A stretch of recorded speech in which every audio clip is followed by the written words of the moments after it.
Hello বন্ধুরা, আজকে তোমাদেরকে আর্ম রেসলিং টেবিলে কি করে তৈরি করতে হয় দেখাবো।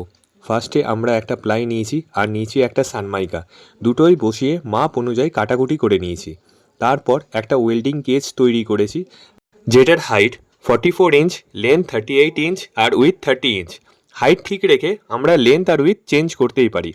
ফার্স্টে স্ক্রু দিয়ে প্লাইটা সেট করে নিয়েছি কেজের উপরে, প্লাইয়ে আঠা লাগিয়ে সানমাইকাটা বসিয়ে নিয়েছি। সাইডে চারিপাশে বিট দিয়ে দিয়েছি। এরপর গ্রিপিংয়ের জন্য হ্যান্ডেলটা বানিয়ে নিয়েছি। স্ক্রু দিয়ে পজিশন অনুযায়ী আমরা বসিয়ে নিয়েছি দুদিকেই।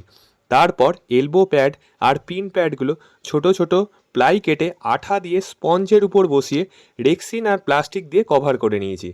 দেখতে ভালোই লাগছে। বলে রাখি, পুরোটাই করেছে আমার বাবা নিজে হাতে। জিমের অনেক ইনস্ট্রুমেন্টই বাবার হাতে তৈরি।